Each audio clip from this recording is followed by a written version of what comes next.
방송에서 제공하는 투자 정보는 투자 판단에 대한 조언입니다.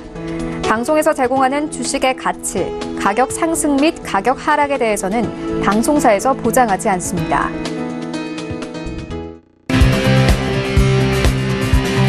슈퍼스탁 발굴 프로젝트 글로벌 슈퍼스탁의 김민아입니다. 오늘은 암호화폐 얘기로 시작을 해볼까 합니다. 11월 13일까지 안정적으로 700만 원대를 유지하고 있던 비트코인이 현재는 500만 원대까지 내려온 상태입니다. 이렇게 비트코인이 폭락한 이유는 비트코인 캐시의 개발 업체죠. ABC와 SV의 두 갈등 때문인데요. 사실 탈중앙화를 목표로 해서 탄생했던 비트코인인데 양진영이 해시파워를 두고 갈등을 벌이는 것을 보니 역시 비트코인도 과점구조 형태를 띠고 있구나라고 생각할 수밖에 없습니다. 그리고 우리가 여기서 할 수 있는 것은 정보를 누구보다 빠르게 캐치하는 것이라고 생각이 되는데요. 오늘도 저희 글로벌 슈퍼스탁과 함께 하시면서 누구보다 빠르게 정보를 선점해 나가셨으면 좋겠습니다. 저희 방송은요, 서울경제TV 홈페이지 그리고 톡스타 홈페이지를 통해서 함께 하실 수가 있습니다. cntv.co.kr, 톡스타.co.kr을 통해서 접속해 보시기 바랍니다. 참고로 본 방송에서 제공하고 있는 정보는 투자 판단에 대한 조언일 뿐 주식의 가치나 수익률을 보장하고 있지 않습니다. 저희 서울경제TV는 자본시장법을 준수하여 일대 투자 상담, 유사수신행위, 무인가 영업행위, 불법 대역의 정보 및 가입권유 등 모든 불법 사항들 엄중하게 금지하고 있습니다. 네, 출발하기 이전에 시장 동향부터 체크해 보도록 하겠습니다. 네, 먼저 국내 시장으로 가보도록 하겠습니다. 어제장 코스피 지수는 하락 출발했지만 점차 회복하는 모습을 보여줬습니다. 블랙 프라이데이와 또 한한령 해제 때문에 지수가 올라온 것으로 풀이가 되고 있는데요. 오늘장은 혼조세를 띠고 있습니다. 현재는 0.03%대 밀리고 있고요. 2075포인트 지나가고 있습니다. 수급 동향도 함께 체크해 보도록 하겠습니다. 오늘장 코스피에서는요, 외국인과 기관의 동반 매도가 나오고 있습니다. 반면에 개인이 나홀로 사자세에 나서주고 있는데요. 기관이 9거래일 만에 팔자세로 돌아선 부분이 확인이 됐습니다. 이어서 코스닥 지수도 함께 체크해 보도록 하겠습니다. 코스닥은 어제장 2% 넘게 폭락하기도 했는데요. 장 마감 때 들어와서 상승 전환됐습니다. 오늘장도 상승 중인데요. 0.25%대 상승하면서 697포인트 지나가고 있습니다. 수급 동향도 함께 체크해 보도록 하죠. 오늘장 코스닥에서는요, 기관과 외국인의 동반 매도가 나오고 있습니다. 반면에 개인이 나 혼자 477억 원대 매수가 들어오고 있습니다. 이어서 해외선물 지수 만나보도록 하겠습니다. 먼저 나스닥 지수입니다. 현재 나스닥은 0.25%대 상승 중입니다. 6,592포인트 지나가고 있고요. S&P 500 지수도 함께 확인해 보겠습니다. 0.2%대 상승 중인데요. 2,654포인트 지나가고 있습니다. 이어서 달러 인덱스입니다. 미국 경제 지표가 부진합니다. 10월 내구재 주문이 전월 대비 4.4% 감소했다는 소식이 달러를 끌어내리는 요인으로 작용하고 있는데요. 현재는 96.7포인트에서 지나가고 있습니다. 이어서 국제 금 시세 보겠습니다. 역시 달러 약세는 금값 상승을 돕는데요. 현재는 1225달러에서 거래 중입니다. 마지막으로 국제유가 살펴보도록 하겠습니다. 크루드 오일은 최근에 폭락에 대한 반발 매수세가 유입되고 있다고 하는데요. 현재는 54달러에서 거래 중입니다. 네, 이어서 중국 시장으로 가보도록 하겠습니다. 어제장 마감 상황에 대해서 알려드립니다. 상해종합지수는요, 장 출발에 개파락으로 출발했지만 이내 양봉 마감이 됐습니다. 0.21%대 상승했고요. 2,651포인트에서 마쳤습니다. 항생지수 역시 상승 마쳤습니다. 0.51%대 강보합으로 마감했고요. 25,971포인트에서 마쳤습니다. 이어서 9시 기준으로 암호화폐 시세 확인해 보도록 하겠습니다.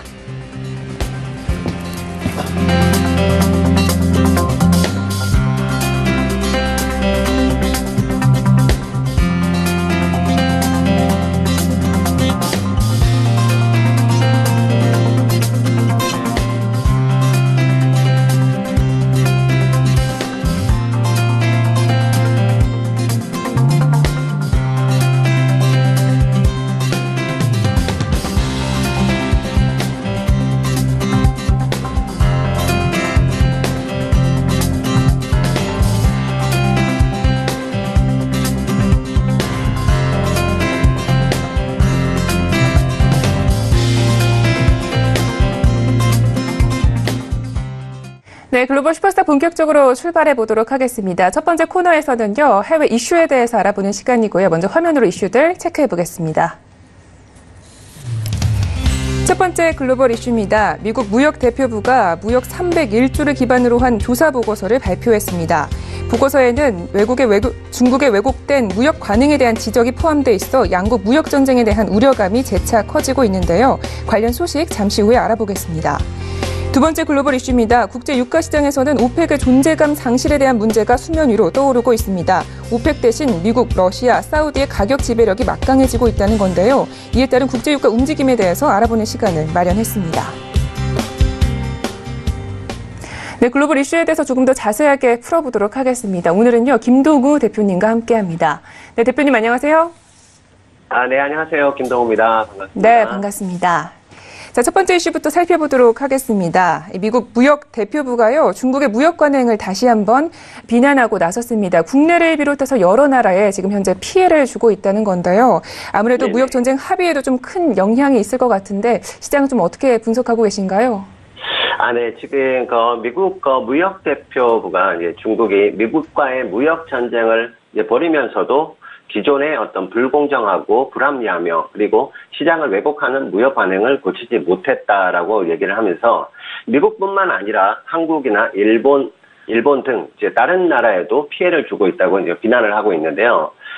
지금 20일 날 미국 USTR에서는 53페이지 분량의 이제 기술 이전 그리고 지식재산권 혁신과 관련된 이제 중국의 조치, 정책 그리고 관행에 대한 업데이트된 그런 보고서를 발간하면서 이렇게 전했고요.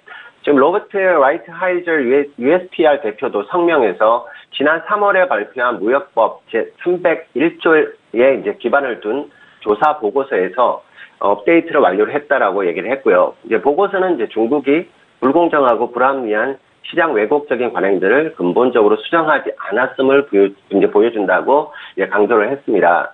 자, USTR은 이제 중국의 지식재산권 침해 행보가 이제 미국뿐만 아니라 호주나 일본 그리고 유럽연합에 그리고 한국에까지도 피해를 입혔다라고 지적을 했고요. 이제 그러면서 지난 7월에 중요한 산업 정보를 보유한 호주 국립대에 대한 중국 해커들의 공격이 있었고 또 작년 11월에서 지난 4월까지 일본 기업들을 상대로 한 악성 코드 피싱 그리고 이달 초로 예상되는 독일 바덴-위르템베르크 주에 이제 집중된 중국의 자동차 산업 스파이 행위 등이 있고 또 작년 10월부터 지난 5월까지의 우리나라 국가 핵심 기술 중에 하나인 유기 발광 다이오드 출시에도 이제 그런 것들이 사례로 지금 지키고 있는데요. 이제 트럼프 행정부가 이제 중국의 불공정한 무역 관행을 명분으로 해서 지난 7월 6일과 8월 23일 각각 이제 중국산 제품에 대해서 340억 달러와 160억 달러 규모의 25%의 관세를 부과했고요. 또 9월 24일에 2천억 달러 규모의 또 10%의 관세를 부과하면서 내년 1월 1일부터 25%로 이제 인상을 할 거라는 그런 이제 예고를 한 상태인데요. 이러한 뉴스들을 보자면 현재 미국과 중국의 무역 전쟁에 있어서 미국이 어떤 합의를 위해서 어떠한 양보나 뭐 이런 언행을 하지를 않겠다는 강한 의지를 내보이고 있는 거고요. 기존 입장 철회 등을 하지 않겠다. 그리고 미국의 입장을 고수하겠다는 강한 의지를 내포하고 있다라고 볼 수가 있기 때문에 미국과 중국의 무역 전쟁이 쉽게 합의가 되고 마무리되기는 당분간은 어려워 보이기 때문에 투자 시장에도 악재로서 지속적으로 작용할 가능성이 높아 보입니다. 네, 알겠습니다. 다음 이슈도 함께 이야기를 나눠보겠습니다. 국제 유가와 관련된 이야기인데요. 현재 국제 유가는 오펙이 아니라 미국과 러시아 그리고 사우디에 의해서 좌우될 것이다. 이런 지적들이 나오고 있습니다. 향후 시장 방향 어떻게 보시나요? 네, 그동안에 이제 국제 석유 시장에서 이제 오펙의 생산량 조절을 통해서 가격이 좌지우지되는 이제 그런 막강한 권한을 휘둘러 왔었는데요. 최근에 이제 국제 유가 급락 과정에서 오펙의 이런 목소리가 들리지 않는다는 그런 지적이 나온다는 뉴스고요. 그래서 사우디아라비아와 러시아 그리고 미국 이 3개국이 개별적으로 이제 압도적인 양의 석유를 지금 생산하고 있기 때문에 상황을 살펴보자면 이들 국가 정상들의 의지가 곧 유가를 결정하는 그런 시대가 올 것이다라는 이제 그런 예상이 나오고 있고요. 자, 18일 날 블룸버그 통신에 따르면 현재 미국과 러시아 그리고 사우디가 하루에 생산하는 원유, 컨덴세이트, 그리고 액화천연가스가 4천만 배럴 정도로 오펙의 15개국 회원국의 생산량을 지금 추월했다라고 얘기를 했고요. 또 국제유가가 지난달 초에 비교를 해보자면 20% 이상의 급락한 배경에 이들 세 나라의 석유 정책이 있다라는 점을 거기에는 이견이 없는 상황입니다. 그리고 미국과 러시아, 사우디가 올해 기록적으로 산출량을 이제 늘린 까닭에 있어서는 석유 시장은 현재 공급 과잉이 우려되는 그런 상황이고요. 그리고 사우디와 러시아 그리고 오펙의 제휴한 산유국들이 2017년부터 유지를 해온 증산 억제책을 올해 6월 주도적으로 이제 완화를 했습니다. 그래서 미국의 대이란 제재 복원 때문에 국제 유가가 상승할 수 있다는 우려가 얼마 전에 계속 나오기도 했었지만요. 이런 기록적으로 생산량을 이제 늘렸음에 이제 마침 미국에서도 셰일 석유 생산량이 예상 외로 급증한 부분도 유가 하락의 큰 원인이 아닐까 이렇게 생각이 들고요. 그런데 이제 이란의 공급 부족을 메워서 국제 유가를 적정 수준으로 유지한다는 어떤 그런 계획은 실패를 했습니다. 하지만 미국이 이란의 원유 수출을 이제 제재를 하고 그리고 8개국에게 수입 금지 면제를 적용해서 애초 예상보다는 많은 원유가 풀리도록 했다는 것도 이런 원유 가격 하락의 원인이 됐고요. 해서 더군다나 지금 무하마드 왕세자 사우디 경제의 어떤 석유 의존도를 낮추는 방향으로 산업 구조를 재편하는 과정에 있어서 연착륙을 위한 자금으로 석유 수익이 절실한 상황이다 보니까 지금 사우디가 내년 예산안을 집행하려고 한다면 브렌트유 가격이 배럴당 73.3달러는 유지를 해야 되는데 현재 브렌트유 배럴당 가격이 67달러 선에까지 지금 떨어져 있기 때문에 지금 무하마드 왕세자의 입장이 지금 난처한 그런 상황이고요. 그래서 오랜 기간 국제유가가 오펙의 영향력으로 많이 좌지우지되어 왔지만 최근 이러한 급변화가 생긴 것은 다소 예측은 하지 못한 그런 큰 변화라고 볼 수가 있겠고요. 어쨌든 어느 적정선에서의 유가가 유지되는 것이 모든 면에서 문제가 되지 않고 가장 좋겠지만 만약에 그렇게 되지 못한다면 고유가보다는 저유가가 경제적인 측면이나 여러 대중들에게는 더 낫지 않나 하는 생각을 해봅니다. 해서 각 업종별로는 유가가 내리고 오르고에 따라서 혜택을 받거나 피해를 받을 수가 있겠지만 이러한 부분은 향후 흐름을 보고 투자자분들은 거기에 맞는 전략을 세우면 충분한 그런 전략이 생길 수 있기 때문에 크게 걱정할 필요는 없다라고 봅니다. 네, 알겠습니다. 이렇게 해서 이슈 두 가지는 여기까지 이야기를 나눠보도록 하겠습니다. 자, 본격적으로 매매 전략 시간으로 가볼 텐데요. 오늘 다뤄본 이슈는 모두 지수 변동성을 좀 키울 만한 소재들인 것 같습니다. 자, 먼저 S&P 500 지수부터 보도록 하겠습니다. 현재는 좀 반발 매수세가 들어오고 있는 것 같은데 추가적인 하락이 나올 수가 있을까요? 네. 지금 지난주에 제가 계속 말씀을 드렸던 이 S&P 같은 경우 2700 라인에 지지가 허물어지면서 지금 직전 저점인 2600선까지 내외까지도 제가 하락이 가능하다고 말씀을 드렸었는데요. 그래서 S&P도 마찬가지로 미국 기술주들의 폭락으로 인해서 조정세가 지금 급속하게 11월 7일부터 해서 어제 그저께까지 저가를 지금 계속 짓누르는 그런 좋지 않은 장세가 계속 이어지고 있는데요. 일단 2700선과 2685선의 지지라인이 허물어지고 그러다 보니까 제가 추가적으로 2630-40선대까지도 하락 가능하다 말씀을 드렸는데 여기까지 일단 하락을 했었고요. 하지만 지금 같은 경우는 직전 저점인 2630 라인대의 제 지지 여부 꼭 확인을 하셔야 되겠고 만약에 이 라인대가 또 허물어진다면 추가적인 하락 전저점 내외까지 2600선까지도 충분히 하락 가능성 충분히 열려있다 이렇게 말씀을 드릴 수가 있겠습니다. 더군다나 지금 하락파가 여전히 조정 진행 중이기 때문에 이 반등의 신호가 확실하게 나오기 전까지는 매수 쪽은 조금 조심하시는 게 맞을 것 같고요. 지금 단기적으로 상승을 위해서는 2670선대를 강하게 돌파를 해야지만 5일선 회복과 더불어서 2700선 내외까지의 추가 상승 가능하다.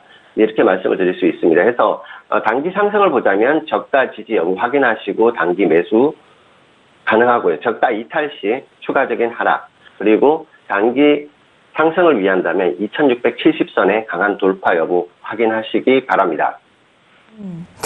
알겠습니다. 이어서 나스닥도 함께 보도록 하겠습니다. 지난주에 우리 김동우 멘토님께서요, 추가적인 하락이 나올 수 있다라고 말씀해 주셨는데 역시나 내리는 부분이 포착이 됐습니다. 오늘 장은 좀 어떻게 보시나요?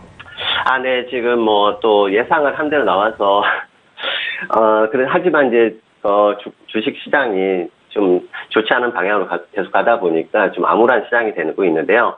나스닥은 특히 또 최근 기술주들의 폭락이 나오면서 그 여파로 인해서 변동성이 확대되고, 또 지난주에 말씀드렸다시피 이 지지 라인대가 허물어지면서 6,700 라인대, 6,750 라인대가 또 허물어지면서 추가적인 하락이 좀 더 깊게 나와서 6,440선대까지 폭락 강세를 보여줬어요. 그래서 지금 6,440선 내외의 어떤 저가를 찍은 이후에 단기 반등의 모색을 하고 있는 구간이긴 하지만요. 하지만 여전히 하락파 진행 중이고 지금 침체 구간에서 헤어나오지 못하는 구간이기 때문에 장기적으로 상승을 위해서는 최소한 6,660선, 70선대를 강하게 돌파하는 모습이 나와줘야지만이 6,760선이나 70선까지의 단기 반등이 가능합니다. 하지만 지금 최근의 폭락에 따른 단기 반발 매수의 그런 정도의 성격이지 어떤 호재로 인한 지금 반등이 나오지를 못하고 있기 때문에 대내외적으로 그리고 세계적으로 지금 이슈들은 지금 호재는 전혀 전무후무한 상태고 악재들이 많은 그런 상태이기 때문에요. 반등 시 매도 전략이 오히려 단기적인 대응이라도 좀 나아 보이고요. 다만 지금 최저가 부근에서의 움직임 반발 매수가 나오는 구간이기 때문에 단기 매수를 하시더라도 꼭 손절 라인 너무 깊게 잡으시지 마시고 손절 라인 꼭 설정하시고 단기 매수 대응도 가능은 해 보입니다. 알겠습니다. 이렇게 해서 나스닥에 대해서 알아봤습니다. 자, 추가적으로 저희 골드에 대해서도 알아보면 좋겠는데요. 달러 인덱스가 현재는 좀 조정을 받고 있는 국면입니다. 저희는 매수세로 보면 좋을까요? 네. 지금 최근에 이제 달러 인덱스의 단기 조정. 하지만 이제 지금 달러 인덱스가 그렇다고 해서 깊은 조정세로 완전히 꺾였다고 보기는 좀 힘들어 보이는 그런 구간인데요. 하지만 이제 골드 같은 경우는 1200 라인대의 지지가 확인되면 추가적인 또 반등의 가능성이 있다라고 제가 지난주에도 말씀을 드렸는데, 일단 1200선 내외의 지지를 받고 지금 1200 거의 30선을 돌파하는 그런 모습도 보여줬는데요.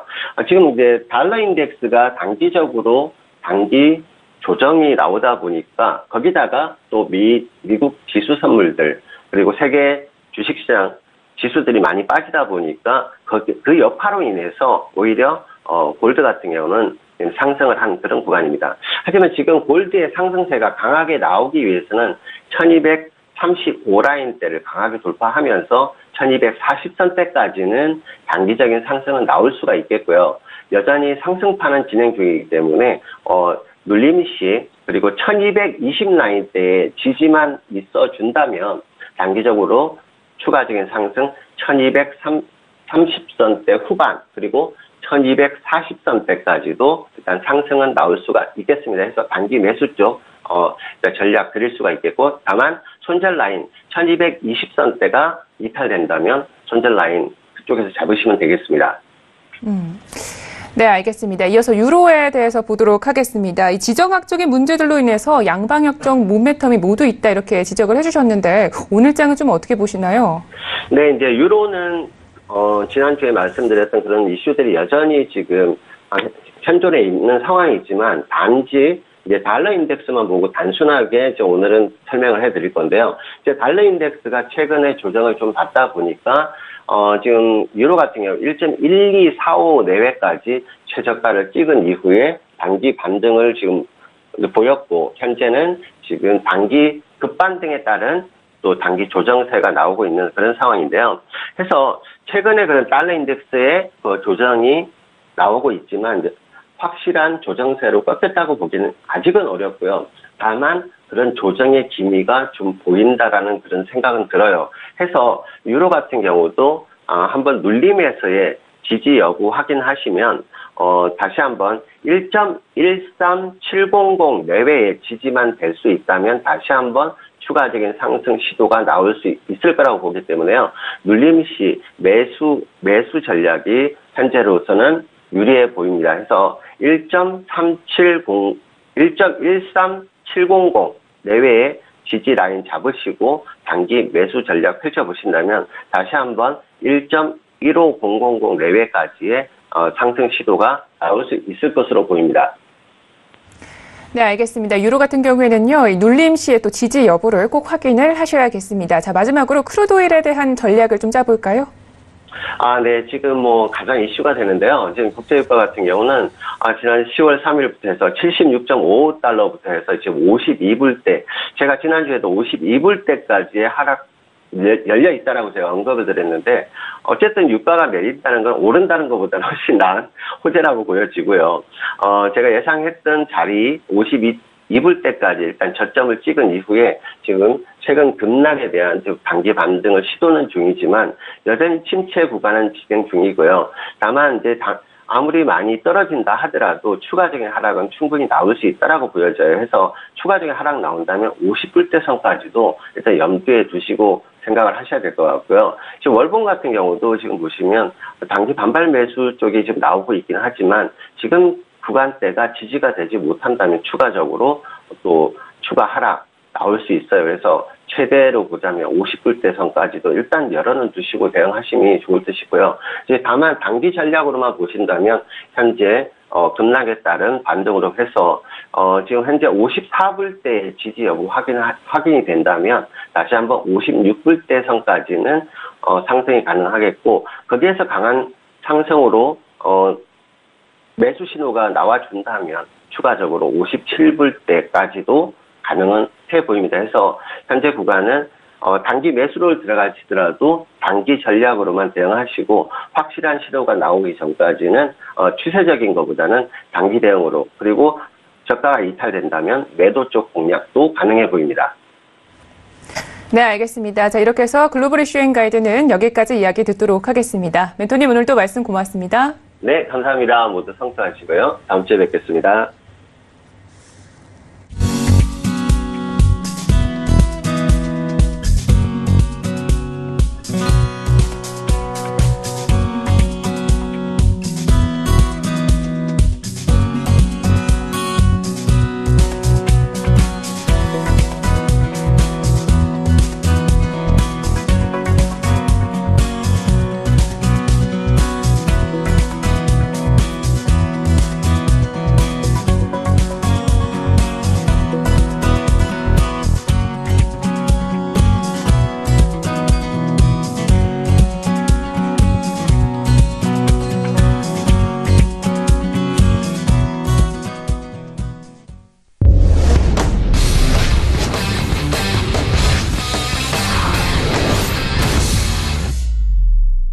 차이나 이슈 앤 가이드 시작합니다. 중국 증시는 이제 12월 1일에 있을 미국과 중국의 양 정상 간의 회담에 기댈 걸로 보여집니다. 오늘의 주요 이슈들 살펴보시고요. 또 주요 업종에 대해서 알아보는 시간을 가져보도록 하겠습니다.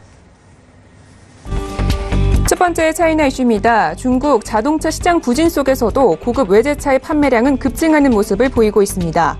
중국 시장에서 고급 외제차는 어느 정도나 판매되고 있는지 판매 현황에 대해 분석해보는 시간을 마련했습니다. 두 번째 차이나 이슈입니다. 중국 내 전자상거래 2위 업체인 징둥닷컴 류창동 회장의 자산이 성추문 스캔들에 반토막이 났습니다. 오너 리스크에 따른 주가 폭락이 주요인인데요. 징둥닷컴 주가 현황에 대해서 잠시 후에 알아보겠습니다. 네, 오늘의 중국 이슈에 대해서 조금 더 자세하게 분석을 해보도록 하겠습니다. 오늘은요, 김정철 본부장님과 함께합니다. 네, 멘토님 안녕하세요. 네, 안녕하십니까. 네, 반갑습니다. 자, 이슈 알아보기에 앞서서요, 먼저 중국장 전일장 마감에 대해서 알아보면 좋겠는데요. 네, 일단 상위종합 증시가 0.2% 상승했고, 이제 항생지수 0.5% 상승이고, 그 다음에 선전 성분 지수와 창업반 지수. 중소형주로 갈수록 좀 많이 상승했는데, 창업반이 0.57%까지 상승을 했는데, 중요한 건 어제 이제 호재가 하나 나왔습니다. 호재가 나왔는데, 호재라기보다 그냥 뭐 이렇게 대형 M&A 이슈가 나오면서 그것 때문에 이제 뜬 이유가 있는데요.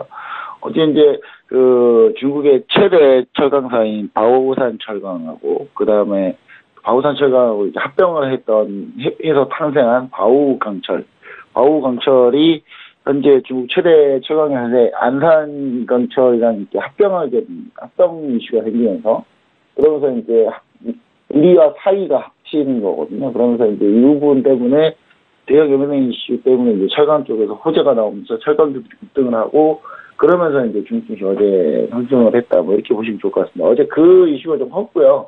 그 이슈 때문에 대부분 이제 좀 많이 오르기 시작했죠. 그 다음에 이제 그 중국 연예인들 중에 이제 투자하는 연예인들 중에 이제 약간 증거거래법을 어긴 연예인들이 있어. 그 부분에 대해서 이제 좀 규제책이 나오긴 했는데, 뭐 그런 것들은 이제 차치하더라도 일단 어제 M&A 이슈가 좀 호재가 되면서 중국 증시가 좀 올라왔다, 뭐 이렇게 보시면 좋을 것 같습니다.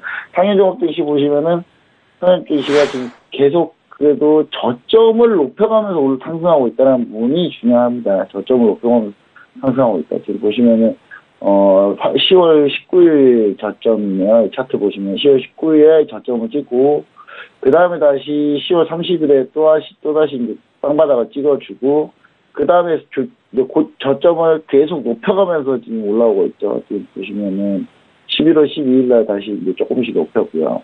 그냥 오늘 여기서 조금 높여서 오늘 추가적으로 또 상승한다면 그림 자체는 뭐 나쁘진 않습니다. 근데 지금 이 갭이 2710까지의 이 갭을 빠르게 지금 메울 수 있느냐, 뭐 이 부분은 우리가 좀 보시면 좋을 것 같은데, 현재 중국 주식 그래서 분위기상은 나쁘지 않고요. 현재 뭐 우리나라 주식 별로 좋지는 않지만, 현재는 제가 봤을 때는 중국 주식 개장하는 거 보면서 좀 진행해 보시면 좋을 것 같습니다. 알겠습니다. 중국장 마감 상황에 대해서 알아봤고요. 본격적으로 이슈 분석을 시작을 해보도록 하겠습니다.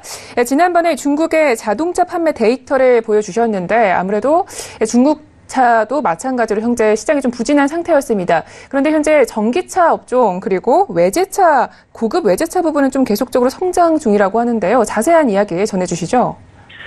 네, 현재 중국 승용차 연석의 통계에 따르면은 10월에 중국 내 고급차 판매량이 전년 동기에 비해서 한 7.4% 증가를 했습니다. 근데 이거는 이제 우리가 지난번에 얘기 드렸듯이 잘 아시죠? 이제 중국의 그 승용차 판매량이 13%나 줄었는데 여기서 10.4% 증가하면 꽤 많이 증가한 거거든요. 대다수 이제 고급 세단 승용차 판매량이 두 자릿수 증가세를 보였고요. 그러니까 외제차 위주로요. 현재 이제 증권시보 같은 경우는 이제 이 내용 보도하면서 같은 기간 내에 이제 세단, 그러니까 SUV, 그 다음에 뭐 중국 내 승용차 판매량이 전체 195만 대가 줄어든 13.2%가 줄어든 거거든요. 근데 거기에 비해서 고급 세단차가 상당히 많이 이제 판매량이 많이 늘었다, 이런 얘기죠. 1월에서 10월까지 중국 전체 승용차 판매량은 2.1%가 줄었는데, 월시저널 외신 같은 경우는 올 한 해 중국 승용차 판매량이 26년 만에 처음으로 감소세를 보일 거다, 이렇게 이제 관측을 하고 있습니다. 그래서 이 같은 추세로 우리나라 이제 베이징 현대라고 있죠. 우리나라 현대자동차가 베이징 합작 브랜드를 만들었는데, 우리나라 차 같은 경우는 또 부진해요. 외제차 같은 외제차인데 한국 차는 외제차라고 생각 안 하나 봅니다. 메르세데스 벤츠하고 아우디, 그다음 독일 이제 BMW 뭐 이런 고급 브랜드 위주로 이제 증가세를 보여주고 있다, 뭐 이렇게 보시면 좋을 것 같습니다. 네. 그런데 일각에서는 중국의 관세 인하로 인해서 중대형 차들의 현재 판매가가 좀 떨어졌다라고 하던데 자세한 이야기를 좀 들어볼게요. 네, 사실 그 말이 맞습니다. 그러니까 지금 이제 중국 같은 경우가 수입 완성차하고 부품에 붙는 관세를 인하를 했어요. 인하를 했는데, 이 인하한 게 자기들이 인하하고 싶어서 인하한 건 아니고요. 미중 무역 전쟁 때문에, 이제 미국에 엄청나게 공격을 받고 있는 중국이 이제 유럽하고 연합을 하려고, 유럽에 이제 손을 내미는 과정에서 이제 관세를 좀 인하를 했다, 이렇게 보시면 좋을 것 같습니다. 그래서 특히 특히 독일에서 이제 독일 차들 이제 많이 관세가 혜택을 많이 받았겠죠. 그래서 중국 내 이제 고급차 시장에서 차지하는 비중이 이제 그러면서 이제 독일 차들에서 유럽 차들이 좀 증가를 많이 했는데, 고급차 시장 점유율이 계속 상승을 했어요. 2.9, 2.3%, 7.4% 계속 증가를 했는데, 3분기 말 기준으로는 9.5%까지 좀 증가 예상하고 있고, 10월까지 중형 고급차 판매량이 지난해 말 이제 41.9%에서 42.4%까지 일어난 상태입니다. 그리고 대형 고급차 판매량도 35.8%에서 7.6%로 증가를 했죠. 근데 그 대형차면 우리가 딱 떠오르는, 그러니까 대형차라 그래서 무슨 트럭 이런 거 아니고요. 그러니까 세단, 승용차 세단인데 이제 대형차. 그럼 우리가 딱 생각나잖아요. 그 벤츠가 딱 생각나죠. 메르세데스 벤츠 같은 경우가 이제 대형차 위주로 상당히 좀 강세를 띠는 그런 차인데, S클래스들 위주로 상당히 뛰어나지 않습니까? 기술력이. 근데, 벤츠하고 이제 벤츠 자회사 스마트 브랜드가 올해 들어서 1월에서 10월 중국 누적 판매량이 55만 900대로 전년 동기 대비해서 12.7%가 증가했어요. 상당히 많이 증가했죠. 근데 아우디 역시 마찬가지로 독일 아우디가 1월에서 10월까지 중국 누적 판매량이 14.2% 증가했어요. 이렇게 BMW 같은 경우도 1월에서 10월까지 51만 6천 대로 전년 동기에 비해서 6% 증가했는데 BMW 같은 경우 10월 판매량이 어마어마하게 증가했습니다. 그래서 우리나라 그 불난 거를 뉴스를 잘 안 보나 봐요, 중국 사람들도. 중국 사람들 우리나라 뉴스를 잘 안 보는 것 같아요. 일단 BMW 같은 경우가 10월 이제 지지난달 해가지고 우리나라에서는 이제 계속 주행 중에 계속 이제 불이 난 사고 때문에 많이 우리나라에서 상당히 좀 논란이 됐었는데 중국에서 어마어마하게 팔아먹었습니다. 여기는. 그래서 10월달에 엄청나게 중국에서 많이 팔았다고 합니다. 그래서 10월 판매량으로 따지면 벤츠하고 그다음 아우디를 능가했다고 하고요. 1월에서 10월 기준으로 현대차도 같은 외제차인데, 일단 외제차죠, 현대차도. 근데 외제차인데, 중국 승용차 판매량은 59만 3,009대를 팔았는데, 기아차가 27만 대를 팔았고요. 그러면서 전년 동기 대비해서 약 4.9%씩 감소를 했습니다. 아무래도 현대차 공장을 유럽 옮겨야 되나 봐요. 이게 유럽차라고 생각하면, 같은 외제차인데 현대차는 안 팔리고, 그리고 독일차 위주로 많이 팔리고 있다. 그래서 이런 데이터들을 봤을 때는, 아무래도 현대차가 현재 중국에서 좀 고전하고 있지 않나라는 생각을 하고 있고, 그 위에서 이제 중국의 고급 세단 쪽, 그러니까 중국 소비자층들이 약간 유럽 차들을 약간 선호하는 그런 지금 현재 어느 정도의 그런 상황이 좀 있다. 그러니까 어느 좀 소득이 늘어나고 하다 보니까 우리나라 차들까지도 괜찮게 생각했는데 그거가 더 눈이 더 눈높이가 올라간 거죠. 그래서 이제 이 부분에 맞출 수 있는 브랜드 전략이 좀 필요하지 않나. 우리나라 현대차, 기아차 같은 경우도 마찬가지고. 그다음에 중국에서도 이제 자국차보다는 좀 돈 좀 있으면 바로 외제차가 넘어가고 있는 그런 양상을 보이고 있다. 이렇게 보시면 좋을 것 같습니다. 네, 알겠습니다. 자, 이렇게 해서 첫 번째 이슈는 여기까지 분석을 들어보고요. 다음 이슈로 넘어가 보도록 하겠습니다. 중국의 전자상거래 시장 내에서 2위를 차지하고 있는 징둥닷컴의 류창둥 회장의 자산 상황이요. 최근에 급격하게 악화되고 있다는 소식입니다. 아무래도 이 미국에서 체포된 사건과 관련된 것일까요? 근데 지난번에 이 시간에 이제 소개를 했죠. 예전에 이제 그때가 언제였을까요? 그때 9월 초였던 것 같은데 지난번에 이 글로벌 슈퍼스탁 시간에 제가 긴급하게 소개를 했었는데 징둥닷컴의 류창둥 회장이 그때 이제 미국에서 1급 강간죄로 미국에서 긴급 체포가 됐습니다. 그때 이제 8월 31일에 강간 혐의로 미국 경찰에 체포돼서 9월 2일에 증거불충분으로 석방이 됐는데 석방 이후 이제 류창둥 회장이 바로 미국이 위험하니까 바로 중국 갔겠죠. 중국으로 도망치듯 귀국했습니다. 그런데 이 내용이 어떤 내용이냐면 중국 출신의 미국인 여학생을 강간 시도해서 실패했는데 이제 그게 문제가 됐어요. 이제 그것 때문에 긴급 체포됐고요. 미국에서는 이제 그럼 이제 증거 불충분으로 끝난 거 아니냐? 근데 끝난 거 아니고요. 미국에서는 기소 의견으로 넘겼어요. 넘긴 상태고요. 현재 성폭력 혐의 확정 시에는 유 회장 같은 경우는 최소 12년형입니다. 하필 그 주가 약간 그 법이 되게 세더라고요. 보니까 12년형. 이런 거 우리나라에 좀 도입했으면 좋겠습니다. 일단, 실패했는데도 12년형 이상을 받게 됩니다. 그러니까 이게 성폭력 혐의가 확정이 될 시에는 이제 12년형 이상인데, 지금 현재 이제 앞으로 이제 재판이 남은 거였죠. 기소 의견 올라가고 하면은. 이제 한때는 알리바바를 위협했던 징둥닷컴은 중국 전자상거래에서는 두 번째 2위를 하고 있지 않습니까? 그런데 이 징둥닷컴이 이제 그 이후로 고점 대비해서 지금 55%나 대폭락했습니다, 주가가 대폭락했으니까 당연히, 류창둥 회장이 이제 징둥닷컴 주식을 가지고 있었겠죠? 근데 그 주식이 이제 반토막이 났으니까 당연히 이제, 자산 상황이 좀 악화되지 않았을까? 이렇게 좀 보이네요. 네, 주가가 55%나 폭락을 했다고 하면 지분 가치만 해도 어마어마할 것 같기만 한데요. 엉망장자인 현재 류창둥 회장의 좀 자산 상황은 어떤 상황인가요? 일단 구체적으로 한번 알아보면 일단 47억 3천만 달러로 올 들어서 46억 9천만 달러가 증발이 됐어요. 한마디로 한 90억 달러가 됐었겠죠. 90억 달러인데 90억 달러에서 반토막이 난 거죠. 반토막이 났는데 19일 이제 공개한 실적 보고서에 따르면 진중국 3분기 매출이 이제 1,048억 위안, 전년 동기 대비해서 25%가 증가했습니다. 근데 두 자릿수 증가했기 때문에 시장 전망 이제 두 자릿수 증가세는 많이 증가한 거 아니냐라고 하는데 이제 증가세 자체가 시장 전망에는 못 미치고요. 지난해보다도 못 미치는 그런 이제 실적이다. 이렇게 보시면 좋을 것 같습니다. 중국 증시가 부진하고, 그 다음에 이제 미국과 무역전쟁, 그럼 실질적으로 실적도 부진하고, 이런 거에 이제 창업자입니다. 유청증이라는. 근데 성폭력 논란, 각종 스캔들까지 더해지면서 주가도 올 최고점 50.68달러에서 최근 20달러 안팎까지 급락을 했습니다. 그런 부분들 우리가 좀, 잘 이제 보시면 좋을 것 같은데, 일단은 중요한 게, 일단 이 유창수 회장이 참 비교를 많이 당하고 있어요. 알리바바 마린 회장이랑 비교를 상당히 많이 당하고 있는데, 마린 회장 얼마나 멋있습니까, 사람. 근데 유창수 회장은 좀 약간 좀 안 좋은 이미지가 굳어지는 것 같아요. 그리고 시가총액으로 따지면 이 곧 핀도도에 곧 따라잡힐 가능성이 좀 높습니다. 그러니까 지금 중국에서 전자생거래 하면은 지금닷컴이 2위였는데 이제 이 자리도 사실상 핀도도한테 저는 제가 봤을 때는 다음 달 올해 내로 따라잡힌다고 보고 있거든요. 근데 뭐 따라잡힐 가능성이 있고 현재 유창수 회장의 공식성상에서 모습을 드러내지 않고 있어요. 그러니까 이게 거의 판빙빙 때와 거의 비슷합니다. 갑자기 사라졌어요. 네, 증발했습니다. 증발했는데 많은 소문과 억측이 지금 난무하고 있습니다. 그래서 중미 무역 전쟁에서 미국한테 뭔가의 구실을 제공했다 이런 이유로 시진핑 주석한테 완전히 미운털이 박힌 게 아닌가. 미운털이 박혔는데 어떻게 된지 생사도 잘 모르겠고요, 사실은. 예.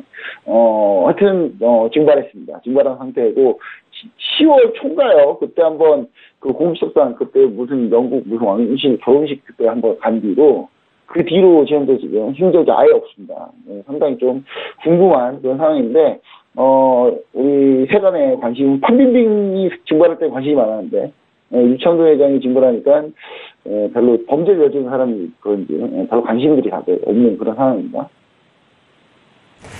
알겠습니다. 자, 이렇게 해서 중국 이슈는 여기까지 다뤄보도록 하겠습니다. 자, 본격적으로 기업 분석 시간으로 가보도록 하겠습니다. 자, 오늘 그렇다면 저희가 노려볼 종목은 어떤 종목일까요?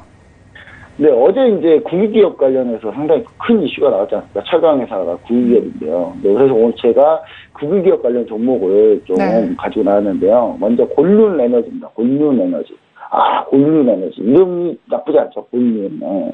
근데 이 곤륜 에너지 같은 경우가 일단은 어떤 회사냐면 천연가스 관련해서인데 요즘 천연가스 엄청나게 핫합니다. 천연가스가 초급등. 지금 혹한이 몰려오고 있어. 미국 같은 경우 지금 혹한이 몰려오고 있어가지고 올해 천연가스 상량이 어마어마하게 늘고 현재 재고가 엄청나게 지금 줄어든 상태거든요. 그런 부분들 때문에 지금 천연가스가 초급등을 한 상태인데 지금 곤륜 에너지가 이제 그런 컨셉에서 좀 맞다. 그래서 가져왔고 두 번째로는 요즘에 이제 그 국유기업 개혁이 많이 있기 때문에 이 부분에 좀 수혜주다 이렇게 볼 수 있겠는데요. 이 곤륜 에너지는 페트로차이나 중국의 최대 석유화학 천연가스 회사인 이 페트로차이나의 자회사입니다. 자회사인데 이미 곤륜에너지 같은 경우는 이미 국유기업 개혁을 마친 상태예요. 그러니까 페트로차이나가 도매업을 위주로 하고 곤륜에너지는 소매를 맡으면서 페트로차이나가 가져온 천연가스 가지고 곤륜에너지가 그걸 이제 소매로 뿌리는 그런 형태인데 특히 곤륜에너지가 상당히 좀 전망이 좋은 게 뭐냐면 중국 같은 경우가 현재 원래 중국 사람들 지금 아직도 대부분이 뭐 하고 있냐면요. 갈탄이라 그래가지고 석탄인데 그 난로에다 넣어가지고 그렇게 난방을 하고 있어요. 참 미국 이게 되게 좀 쉽지 않게 살고 있습니다. 그러니까 우리나라 같은 경우는 온돌로 해가지고 이렇게 참 잘 이렇게 난방 구조가 잘 되어 있는데 중국은 그런 거 그냥 때우고 사고 있거든요. 근데 그러면서 문제점이 뭐냐면 이렇게 미세먼지가 엄청나게 많이 나와요. 이 석탄을 때우다 보니까 그런 부분이 이제 중국 정부에서 지금 엄청나게 이게 문제가 되고 있기 때문에 이거를 적극적으로 천연가스를 바꾸려고 많이 합니다. 우리나라 보면 거의 대부분이 가스예요, 난방이. 네, 그게 이제 그 미세먼지 이런 게 잘 나지 않는 그래서 공기가 좋은 건데 중국도 이런 걸 롤모델을 해가지고 천연가스로 적극적으로 지금 집을 다 바꾸고 있어요. 바꾸고 있기 때문에 거기에 최대 수혜주다. 차트 한번 보시겠습니다. 차트 한번 보시면은 차트가 아예 느낌이 다르죠. 예, 아예 느낌 자체가 다릅니다. 예. 보통 중국 증시 주식들 보면 대부분 이렇게 돼요. 이게 살짝 지금 좀 쭉 밀렸다가 살짝 올라온 대부분 차트가 이런데 권유에너지는 그동안 도가청청하면서 혼자 올라갔는데 그동안 왜 소개를 안 드렸냐? 소개하려고 하는 날마다 그 전날 급등해요. 그래서 타이밍 너무 안 나가지고 이 종목은 내 종목이 아닌가 보다 이렇게 생각하는데 드디어 타이밍이 나왔습니다. 타이밍이 나왔는데 그래서 제가 얘기 드리는 가격대는 어떻게 되냐면요. 일단 구위안에서 좀 우리가 좀 봐주시면 좋을 것 같고 이게 지금 이게 홍콩 증시 당장이네요. 그러니까 홍콩이다 보니까 홍콩 달러로 이제 매수가 잡아주시면 좋을 것 같고 지금 거의 매수가 근처예요.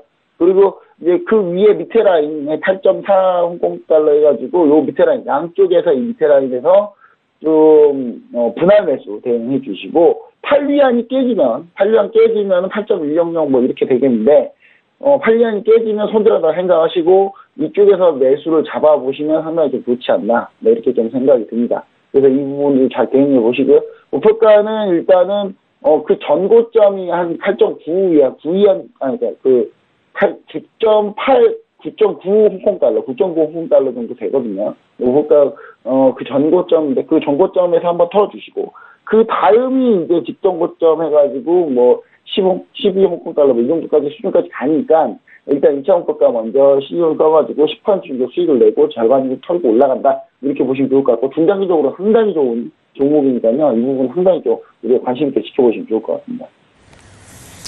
알겠습니다. 이렇게 해서 차이나 쇼잉 가이드는 여기까지 이야기 듣도록 하겠습니다. 멘토님 오늘도 말씀 고맙습니다. 네, 감사합니다.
네, 코인 이슈 앤 가이드 시작합니다.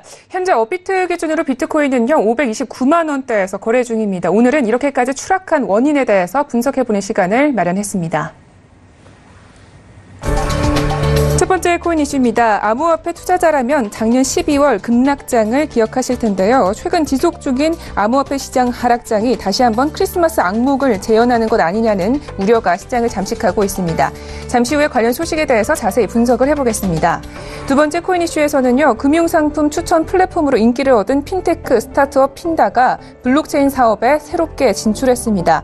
리버스 ICO를 통해서 새롭게 서비스 프로토콜 레이온을 선보인다고 하는데요. 이와 관련한 자세한 소식 잠시 후에 만나보시죠. 네, 본격적으로 코인 이슈 앤 가이드 시작을 해보도록 하겠습니다. 현재 세계 1위인 아마존 웹 서비스가요, 장애를 겪고 있어서 쿠팡과 배달의 민족 그리고 업비트 등이 먹통을 겪고 있다고 하는데요. 10시까지 접속이 좀 불가하다는 점까지 저희가 안내를 해드리도록 하겠습니다. 자, 오늘 이슈는요, 저희 서른지 멘토님과 함께 할 거고요. 인사부터 나눠보도록 하겠습니다. 네, 멘토님 안녕하세요. 네, 안녕하세요. 네, 반갑습니다.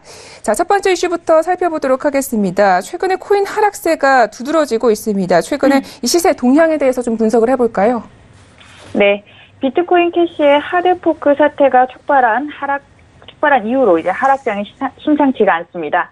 보름 만에 암호화폐 전체 시가총액의 3분의 1이 사라진 가운데 알트코인 시총 순위까지 뒤바뀌면서 지난해 12월 급락장을 연출했던 크리스마스 악몽이 재현되는 것이 아니냐는 우려가 커지고 있습니다.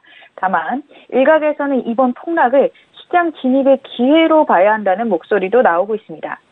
21일 암호화폐 전체 시총은 1,441억 달러, 약 하나로 163조 100억 원으로 이달 7일 대비 약 500억 달러, 한화로 55조 원이 쪼그라들었습니다.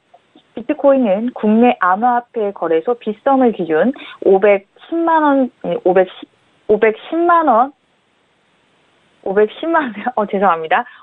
원 선으로 전일 오후 491만 원까지 떨어지며 지난해 10월 이후 13개월 내 가장 낮은 가격을 기록했습니다. 시카고 선물거래소 비트코인 1월물은 전날 대비 12.25% 하락한 4,225달러로 거래를 마쳤습니다. 이는 종가계 중 사상 최저 가격입니다. 급락장은 시총 순위에도 변화를 가져왔습니다. 지난 9월을 제외하고 약 1년여간 2위 자리를 차지하던 이더리움은 이날 14만 원 선을 기록하고 연내 최저치로 주저앉으며 리플에게 자리를 양보했습니다. 리플의 시총은 173억 887만 달러로 하나로 약 19조 5,800억 원으로 이더리움의 시총은 135억 7,620만 달러로 하나로 약 15조 3,600억 원입니다. 앞서 지난 11일에 이오스를 제치고 스텔라가 시총 5위를 꿰찼습니다.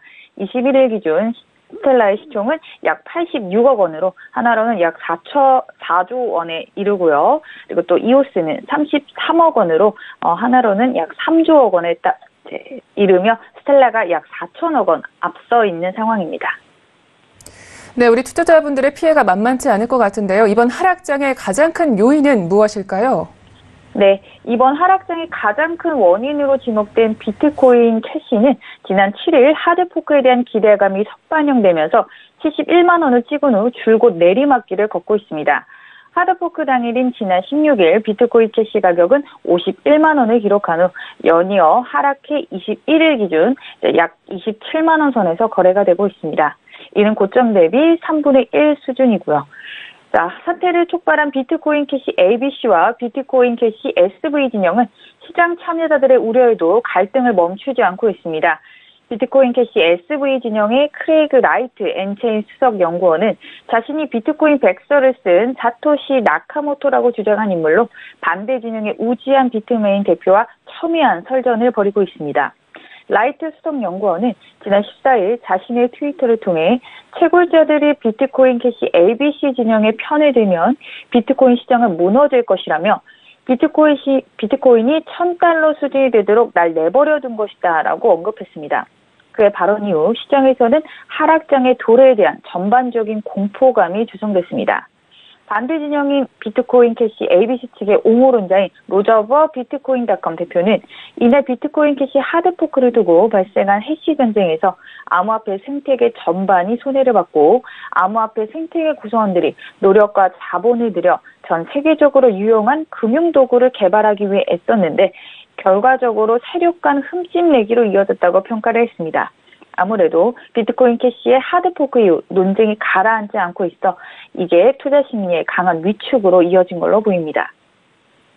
네, 그런데 이번 강한 낙폭을 또 투자의 기회로 삼으라는 이야기들도 나오고 있다고 하는데 우리 멘토님은 이번에 시장의 하락세에 좀 진입할 수 있는 적기라고 보시나요?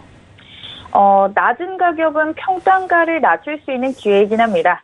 이미 보유하고 있는 코인에 대해서는 추가 매수는 가능하지만 신규 진입에는 무리가 있다고 봅니다. 가장 좋은 매수 시기는 합리적인 가격대에서 상승 추세의 신호를 확인하고 들어가는 것입니다.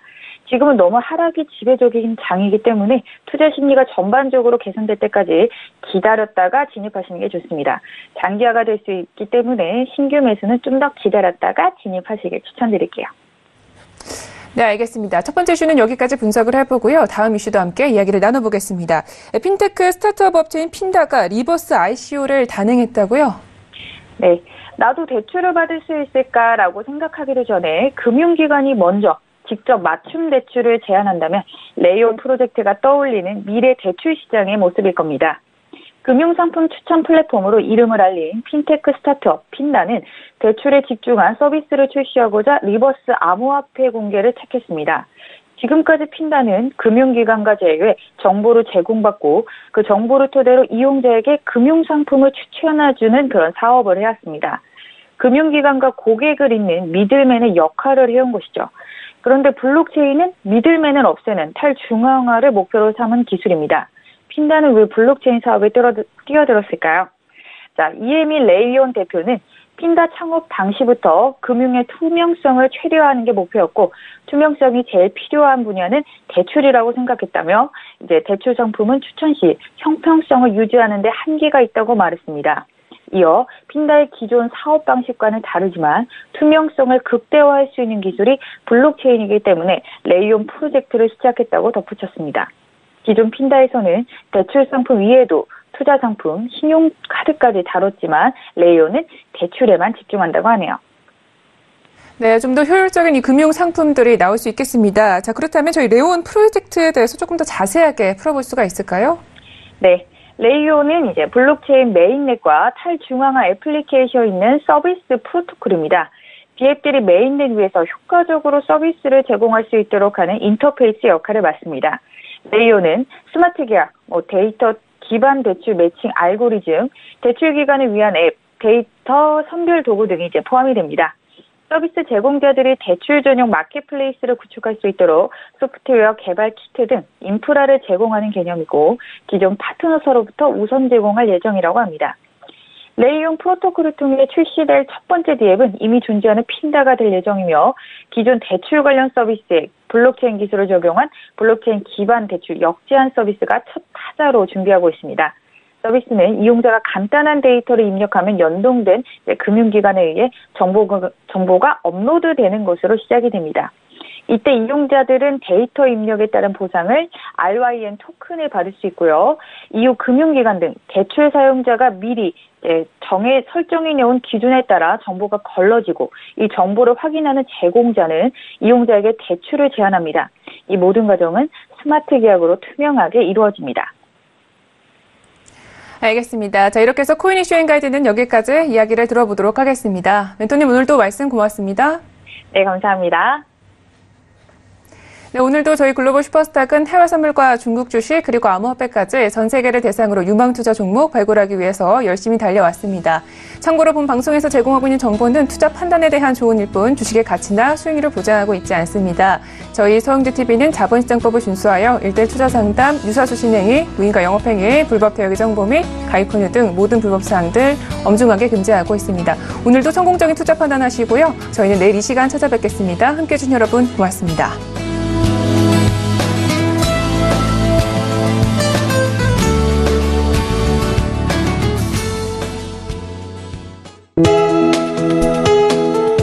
방송에서 제공하는 투자 정보는 투자 판단에 대한 조언입니다. 방송에서 제공하는 주식의 가치, 가격 상승 및 가격 하락에 대해서는 방송사에서 보장하지 않습니다.